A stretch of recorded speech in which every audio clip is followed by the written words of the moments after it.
If you want to learn more about effective management, head over to madsingers.com and sign up for my free management training. Welcome to the Mad Singers Management Podcast from madsingers.com, where entrepreneurs and business managers learn and share. If you like the show, don't forget to leave a review. Hello, and welcome back to the Mad Singers Management Podcast. Today, I'm joined by Lindsay Tjepkema. Thank you. I'm so happy to be here. Thanks for having me on the show. Excellent. And I hope I didn't butcher your name too much. Hey, I'll take it. It was close enough. Perfect. Right, Lindsay, there is a few people, believe it or not, around the world who still don't know who you are. Would you mind doing a little bit of an introduction so that the last couple of people out there get to know you? Oh, of course. Yes. So, I'm Lindsay Tjepkema. I'm CEO and co-founder of a company called Casted, which is the first amplified marketing platform and really the only solution made specifically for enterprise B2B marketing teams to help them harness the power of shows like we're doing right now, audio and video content, as really the center point of their overall content strategy. That's who we are. That's what we do. And yeah, I'm excited to get kind of meta here talking about podcasts and managing a podcast team at a podcast company on a podcast. That is a lot of podcasting in one sentence. So excellent. So tell me a little bit more about the growth you've been through, because you guys have been around for a couple of years now, right? So do you want to tell me a little bit about what you've been through and how you've gotten to where you are today? Yeah. So we are right now, as we're recording this, we're just shy of 2 years old. And so really, half of our life, we just passed the 1 year mark, at least here in Indiana, about a year of pandemic life, right? And so you do simple math, half of our life as a company has been spent in a pandemic. We've doubled the size of our team. We went from 10 people when we went into kind of lockdown to now we're at 20. Like I just said, half of our life has been living this way. We never intended to be a remote team. We never thought it would last this long, just like the rest of the world. But here we are. And that's really it's been interesting. It's been a challenge. We've grown a lot. We've had a lot of success. We've worked hard together. I'm really, really proud of this team. But man, to say that we didn't think it would happen this way is an understatement. Excellent. And what's been, like, from a management standpoint, what's been the most challenging things with having that much growth? Sure. Well, I think regardless, if the pandemic hadn't happened, going from 10 to 20 people in less than a year and with a lot more growth to come is quite a change and is a lot to manage. But you throw a pandemic into the mix and that makes it even obviously more complicated. For us at Casted, the thing that's been the most important is the people, the culture, the work environment, the workplace. And, to the extent that the first conversation that I had with the two guys that ended up being my two co-founders, we spent a little bit of time talking about what the product could be and what the company could be. But really the majority of that first coffee chat that we had was about the company that we wanted to build, the team that we wanted to build, the workplace that we wanted to build, the culture that we wanted to build, the opportunities that we wanted to give people to do and be and create the things that they really, really wanted to. So that's been, priority number one for us since day one. And so to answer your question, as you grow, it's easier to do that when you have just the three of you, and then you have your first couple of hires and you're together in one space. But as you grow quickly, it becomes more and more of a challenge. You have to be more intentional about caring for the people, checking in on the people. And again, you throw a pandemic in the mix, you throw unexpected remote work into the mix, and you have to be that much more intentional about, like, hey, how are you? How are things? How are things going? How are you enjoying your work?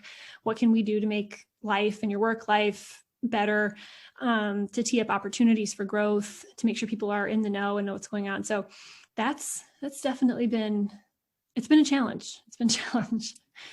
Yeah, but it's good. What kind of management communication process do you guys have? Like, how often do you talk to people, and do you have any kind of frameworks that the entire company is kind of following? Yeah, so we've been pretty, small and nimble thus far. We do have a weekly meeting, weekly all hands meeting where we all get into one Zoom room. And that's from pre-pandemic, we would all get into one real life room. and just go through what's happening in all areas of the business, everything from just updates to big news to just sharing what we're building or how things are going. And other than that, I mean, we kind of over communicate. We talk a lot. We use Slack to make sure that we're up to date on things. And other than that, I mean, as we grow kind of this next chapter that we're going into, I know we're going to have to get more structured around, how we do that and what processes we have for disseminating information, collecting information. But thus far, we've been able to stay on top of communications just by staying close and prioritizing relationships. Excellent. Yeah, it's all about relationships. Mm-hmm. So in the business you have now with 20 people, how many managers do you have within that business? Like how many people manage other individuals? Goodness. So there's varying degrees of that. Our official leadership team is 5. So we have 3 founders, myself and my 2 co-founders. And then there's kind of 2 other official kind of leaders that sit on the leadership team. Now within that, of course, there's kind of varying, there's kind of co-managing, or I'm kind of unofficially leading this team, or, a little bit of this, a little bit of that. But yeah, that's our leadership team is 5 of the 20. Cool. Yeah, that makes sense. And so a lot of people struggle a lot when they go into partnerships and stuff, and it's not always an easy ride having business partners, right? How have you gotten around to that, and how have you found the whole partnership side of things? Yeah. So, meaning like partners of the business, not like my co-founders, right? Yeah. So we actually getting started at that and building that out and saying, okay, who would be the best partners for us? It's, agencies, marketing agencies that could use our platform to deliver above and beyond for their clients, right? Like how can we help agencies, expand their offerings and up-level their offerings by partnering with us. And so that's something that we're just starting to get into, and I'm excited to further explore. Yeah, that's good. That's good. And it's one of those things. I get so many questions all the time, and so much consulting, and people who are in a partnership and things go south, or different priorities and so much. So definitely happy to hear you guys over communicate, because that is definitely critical for successful partnerships, right? So from your side, what's the biggest management challenge as a company you have faced so far? And let's pick one of the ones you haven't mentioned already, if you will. So as far as management challenges, I think, let me actually even rewind from pre-casted, because I think the biggest challenge that I think managers today face is being in between 2 layers of management. I think that truly is, having been a manager reporting up to a CMO and being part of the marketing leadership team, and then leading a global team of marketing, amazing marketing people, and now sitting in the CEO seat. And yes, I roll up to a board, but I'm leading this company. I got to say, in my experience, the hardest role is that manager that sits between two layers of management, because you're receiving information from one team of people, and there are things that you can share. There's things that you can't share. There's things that, there's one management style that you roll up to that you don't necessarily want to emulate, good, bad, or otherwise. It might not be you. And then you have to turn around and say, okay, how am I going to internalize this, shake it up, and then spit it back out in a way that works for me as a leader, and that is going to be best received by my team, in a way that will help them to not only know what's going on, but to really thrive, right?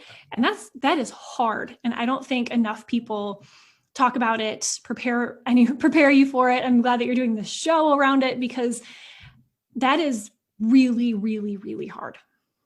Yeah. I think one of the biggest lessons I learned about that specifically was, when I first got into management, I was often not taking responsibility. So, if my boss would tell me, hey, you need to go do this thing, like I would sometimes go to my team and say, hey, the boss is an asshole. He told me we have to do this thing, but I disagree with it. Right. And that's super easy to do. Mm-hmm. And it totally eliminates any kind of trust and faith people have in you. Right. Yeah. So while people think they're doing it to excuse themselves, it's probably the biggest own goal you can ever do as a manager, right? It's so true. It's so true, because, and then, so the flip side of that is you choose what to share and what not. So let's just use your scenario. Like, we have to do this thing. We have to do this project, right? We have to do this project, and your team's going to be upset about it. for whatever reason, and maybe it truly is the boss person doesn't understand and says we have to do it. So you have a choice. You can, like you said, you can go back to your team and say, the boss says we have to do it. I know it's awful. Don't hate me. It's just the boss. Then what does that do? That undermines you as your ability to lead, your ability to stand up for your team, and your ability to manage up and make sure that the boss, whoever it is, understands what your team does and why whatever they're demanding isn't a fit. Yeah.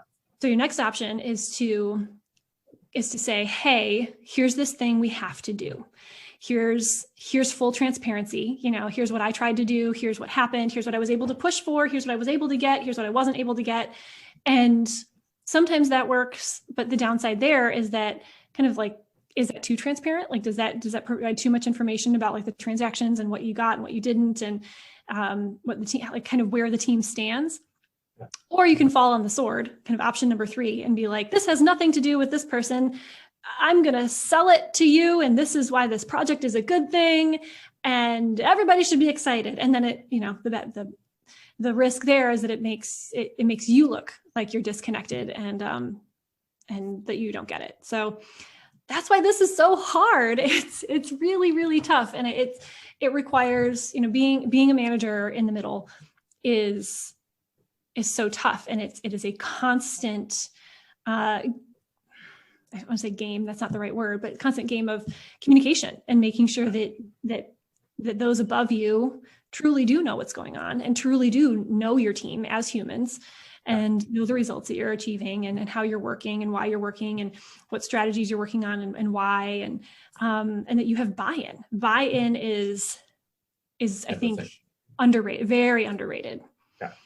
Yeah. And that's the whole thing with selling things as well, right? Because as I always say, like when you're in a meeting with your boss or with like a team meeting with the management team, like you can scream and shout as crazy as you want. But the point is, when you leave that meeting, you have to leave with a united front, whatever the agreement is, right?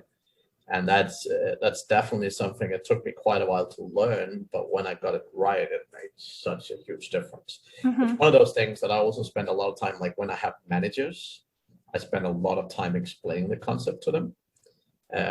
Because it is one of those things that really make a big difference, right? And I'd say particularly in the entrepreneurial world, one of the things I see a lot is also managers skipping a step, particularly if it's the founder.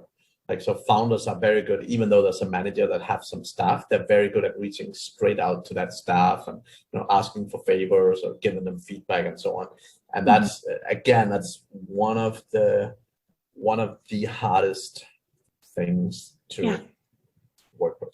Right. I think so. And sitting in this seat, right, I think, and I'm saying this out loud, you'd have to ask my team if I'm good at this or not, but it's so important. And I've seen it, like the leaders, we talked about the leadership team, they'll come to me and so far they've been really good about like, here's this thing we need to do, or here's this thing that so-and-so needs. And I'm like, huh? And because it's easy, like no matter how much you care about the company, the team, the people, you're just not going to be fully aware of everything that's happening at every level, right? So you've got to count on the people that roll up to you to fill you in, and you've got to trust them and say, like, look, come to me if somebody needs something, if there's an issue, if there's a problem, I need to know about it, and then don't shrug it off like, okay, I'm not aware of that, so it's not real. Like, I think we've all been in those situations where the to a level or two or however many more above where a problem or an opportunity is happening, they don't see it, so they don't think it's real. So if you're in that position where you have leaders rolling up to you, you've got to have a really strong relationship. And like you said earlier, it's all about relationships. You've got to value and show that you value and show that you prioritize relationships, both with the people that roll up to you and the people that roll up to them, and say, okay, here's this issue that's happening. Obviously I can see it's a big deal to you. Tell me more. Like, tell me more about the problem. Tell me more about the opportunity. Tell me why this person should, deserves a promotion. Tell me why we need to hire because the team is just overworked. Tell me why you need more budget. So you really, truly understand, because you've got to have that self-awareness to realize that you don't have perfect knowledge of everything that's happening at every level. That's what those layers of leadership are for. Yeah, that makes a lot of sense. Any other particular areas? You say generally over communicating. How do you feel different? Like when your team grown from 10 to 20 people, did you feel communication became more complex? Or what was it like from your point of view as a founder? Yeah, well, again, we had the pandemic as part of it. So I think before and after, I mean, here's some things that are different, that it's weird and kind of sad to me that half our team hasn't been in an office with us yet. I don't know if they feel good about that or not, because we're a bunch of Looney Tunes, but pre-pandemic and 10 people and less in the company, we would go out to lunch like once a week. Some members of the team would go out to lunch like every day. We knew each other personally. We knew each other's kids and pets and favorite plants. And one of my co-founders is a big coffee guy. So Adam, it was like our resident barista. He would, after lunch or mid-morning, he'd be like, "Who wants a coffee?" And he would literally go over to his latte machine, his espresso maker that he brought in, and he would make cappuccinos and lattes and vanilla lattes and doppios and all these, fun, fancy drinks. And so we all knew how each other liked their coffee, and, we're serving each other literally. And then, overhearing things. When there's just 10 people and you're all physically together, you overhear meetings and you overhear sales pitches, and you see somebody come back from, an investor pitch or a sales meeting or a customer meeting excited or frustrated, or, you can all get literally around a table and look at a product demo for new features. So that's pre-pandemic and 10 people or less. And then, over this last year, as we've doubled in size, and we've not been able to physically be together, you lose that personal touch. We don't know each other as well. Getting to know each other has had to be a lot more intentional. Being really open and reminding people, especially over this last year, like, this is who we are as a company. Taking care of yourself and showing up as your whole person, and being really inclusive of who you are and what you need and what you bring to your role, good, bad, or otherwise, what you're showing up with. That's important. You are important. And saying that over and over and over, so that people really know that, even if they've never met us in person. That's been having to be a lot more intentional. You can't just be like, "Hey, you want to go grab a coffee? Do you want to go grab lunch?" You have to reach out and say, "Do you want to spend some time together today on Zoom when we're both tired of Zoom? How can I help you? How can I serve you?" And like I mentioned way earlier in our conversation, in this next chapter, we're getting ready for a little bit more growth. We're going to have to be even more structured so that we're not wasting people's times with too many meetings, trying to balance that. Let's be intentional and over communicate and make sure everybody has what they need and that we're getting to know each other as humans, without being like, "Here's another meeting that you need to be in on so that we can all get to know each other." So, I think there's a lot of listening that needs to happen. There's a lot of just paying attention and kind of reading the room, and again, listening to each other to make sure everybody has what they need, and that you change and you evolve as the company and as the team needs it. I think this is one of the things that can make a huge difference in the future, right? Because fundamentally, one of the things that I feel most people really lack is the ability to network, right? And do it well. Like there's so many people at all levels of all kind of businesses that really don't get it, right? And it's one of those things. Like, I know you say it's difficult, but like from our side, right? Like a lot of time I do one-to-ones with everyone that reports to me every single week. And a lot of the time we have it like, let's go for a walk, and we both walk, but in different places, right? Yeah. So even when we have a call, we're actually walking, I've done that a couple times too, and it has felt so nice. And that's so nice, right? But I think fundamentally, particularly as companies grow bigger, I mean, as you say, when you have a company of 5 or 10 people, everyone knows everyone, right? But when you get to 20, when you get to 30, 40, 50, there start being gaps in it, right? And within a business, one of the most important things, in my opinion, to do is make sure that people are actually connecting with people they don't naturally connect with, to actually build that up. And I think there's a few different sort of management processes that can help with that. But fundamentally, it's about teaching people the value of that network and the value in general of doing this. Yeah. I got to point to Adam, our resident barista, who is really great at this. So he heads up the product side of the business. And he and his team just instituted something called Pair Pals. So they're developers, right? And this comes a little more naturally for some roles than others because of what they're doing. But what they're doing is that they're pairing up on what they're doing, and they're coding together, and they switch around who you're paired up with. And so not only, like I said, it kind of lends itself really naturally to what they're actually physically doing, but it's also they're building partnerships, and they're getting to know each other and their strengths and weaknesses, and they're literally working together. And so looking for opportunities to do things like that, like you said, whether it's actually collaborating or saying, here's a little manufactured reason for you two to talk, believe me, it's going to be good for you. Go talk. I think that people generally, it might be a little bit awkward. It might be, some people are more up for it than others, but it's a good thing to do. It makes you stronger. I'm by nature crazy introvert, right? Like when I was 18, I wouldn't say hello to a human being if I didn't know them and stuff like that. But it was like in my life in general, it's been the biggest change, right? I mean, I've traveled around the world. I've lived in, I've lived in many, many countries and all that stuff. And one of my absolute favorites nowadays is literally just open LinkedIn, searching the location I'm in. And, I like meeting business people. So typically I would put in like CEO, a business owner, or, some kind of marketing manager or whatever feels fun at the time. Yeah. And then just say, hey, I'm new in the city. Do you want to grab a cup of coffee? And the thing is, no one does it. As in, like 80% of the time I get feedback and like people are like, no one have ever asked me this before. You're weird and like stuff like that, right? But honestly, like when I come to a new place, it's the best way to build relationships. And when I've been somewhere for 3 months, like people have been living in the same place for 10 years, coming asking me for advice and like, hey, do you know anyone that does this? And do you know anyone that does this? And it's just simply just building a network, right? And I think, most business people and most sort of sales people kind of get it. But I think just generally for it sounds wrong, but normal human beings, but even for people, whatever you do, right? Like actually getting to know other people and actually building out a network, wherever you're an introvert, extrovert, like knowing more people is a good move. Also for your just social health and your social life, right? Because again, nowadays, when you look at it, right?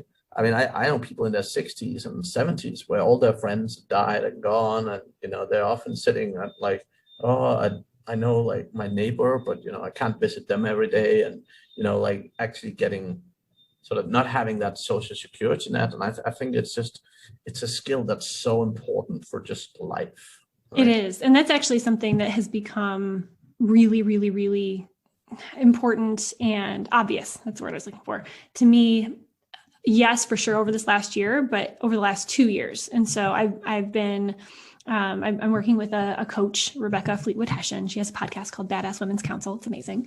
And she's been working with me on just, all things leadership, things that executive coaches work with you on. And through her, I've become part of this amazing group, specifically of women leaders. And they're all local to me, and we get together. And just before I met these women, of course, I have amazing friends and wonderful, colleagues and peers, but just having people, like you said, that are in a similar place with you. And this is a management show, right? So having people that get it, that understand like all these challenges that we're talking about in this episode, and that you can go to over coffee or drinks or dinner, or just call and say, oh my gosh, I'm dealing with this issue, or, I'm rolling up to my boss who wants me to make my team do this project, and my team is going to hate me. And what do I do?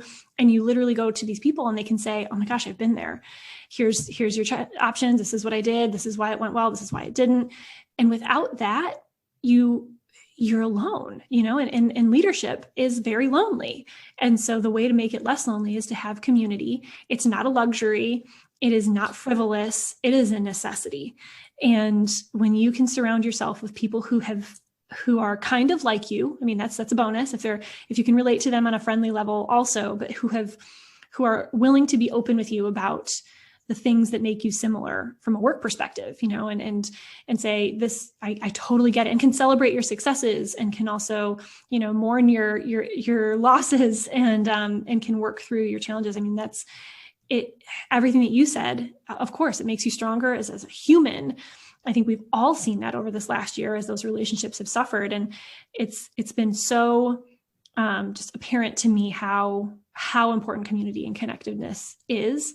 And, in the context of this show, especially as a leader, especially as a manager, you've got to have other people that you can go be vulnerable with and say, I don't know what to do here. Have you ever been in this situation? Or and just work through challenges with. It's so necessary.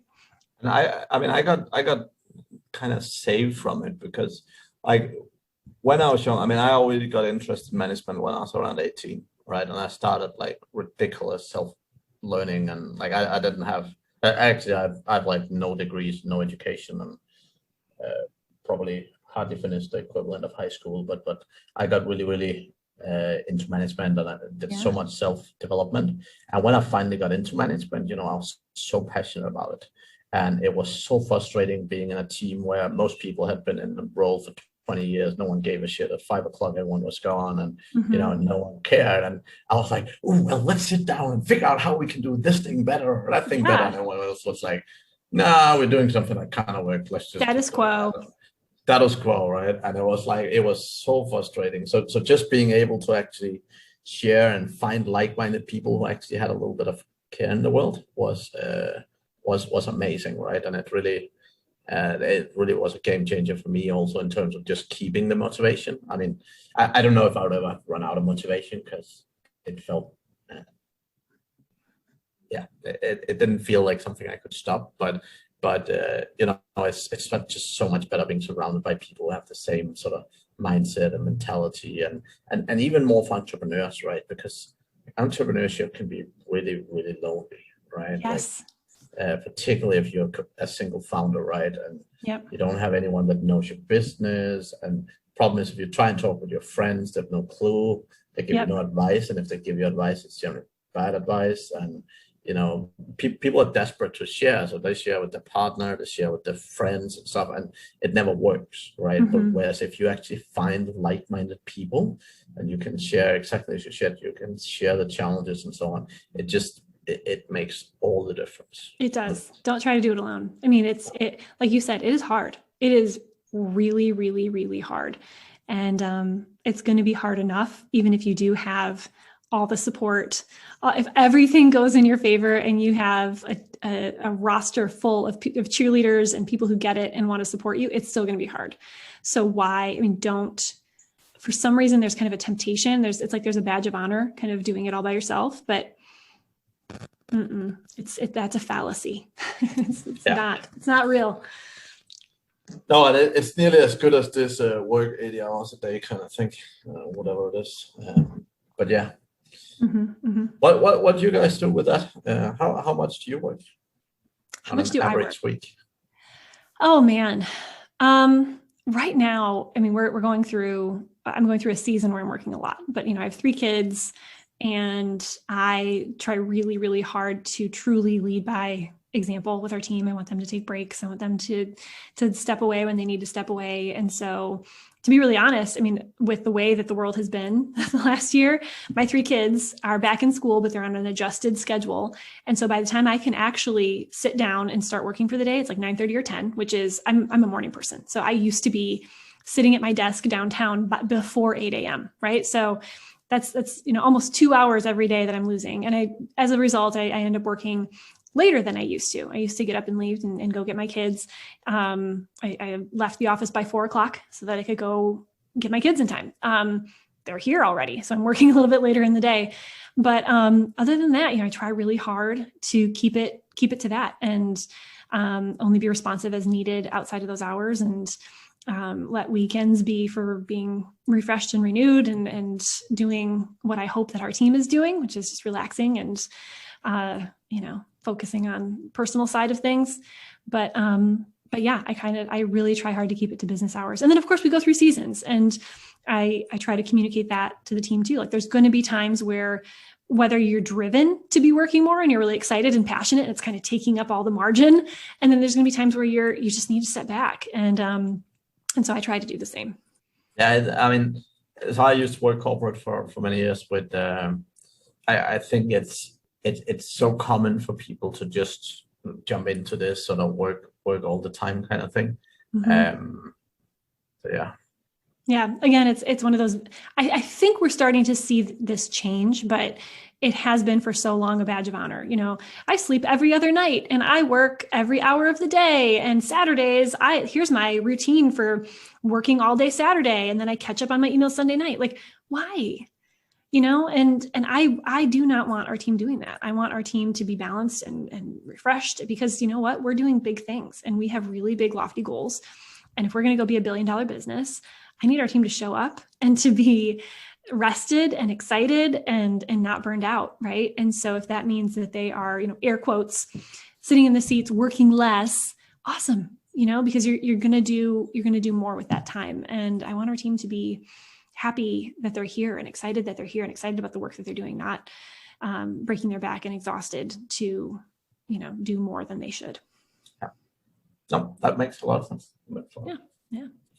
Excellent, Lindsay. So before we finished, anything else, like any awesome resources or anything that have really helped you significantly in sort of your journey that you would love to share with the audience? Or I think people, I mean, we've kind of already touched on this, but I'm an introvert too. So I'm a very social introvert. I like speaking. I like being on stage. I did a lot of theater when I was in high school. Like I'm totally fine with being in front of people, but you know, they say that you draw your energy, whether you're an introvert or an extrovert, is where you draw your energy. And I definitely draw my energy being alone. And I love just heads down and kind of being on my own. And, you know, especially throughout the pandemic, I've really had to push myself to come out of my cave and to not just be heads down working, but to go and really interact and invest in those relationships that are so important. And specific to your question, what's been so helpful to me throughout my career, and that I try really hard to turn around and do the same thing, is the people, the random strangers, all the way up to the people that I worked very closely with that took a bet on me. You know, people ask, you know, is it luck or is it, you know, hard work? I mean, I'm a firm believer that any of us are where we are because of the other people that, you know, helped you up in some way, even in some small way. And so to me, it was, you know, a piece of advice here, an open door there, you know, a nudge in this direction there. You know, I didn't have a whole lot of like firm mentors that I met with on a weekly or monthly basis. I never really had that. But when I look back, I mean, there were definitely people who shaped who I am, good, bad, or otherwise. And, you know, so what I try to do in return is that when people reach out to me, whether it's someone I know really well that I'm working with or a complete stranger, I try to turn around and just be available, right? Because I think that's how we all get to where we are. And you never know how someone else is going to impact you and how you're going to possibly change the trajectory for someone else. And what people always tell me is we don't have time for that. And that is generally because they're busy doing the wrong things, not delegating and not prioritizing the wrong things, right? Not making sure the business can run without them. Yes. Yeah, exactly. 100%. Exactly. Excellent. Exactly. Lindsay, that was awesome. If people are desperate getting hold of you, what is the best way to do so? So LinkedIn and Twitter. So LinkedIn, you know, with my name, and then Twitter, I'm Casted Lindsay. And then you can check out what we're doing at casted.us. Perfect. I'll make sure we include it all in the show notes. And yeah, to the audience, thank you very much for listening again. I hope you got lots of valuable advice. And Lindsay, thank you very much for joining us today. Thank you for having me. Thank you for listening to the Mad Singers Management Podcast. Please leave a review. It means the world to us. You can also learn more about management at madsingers.com.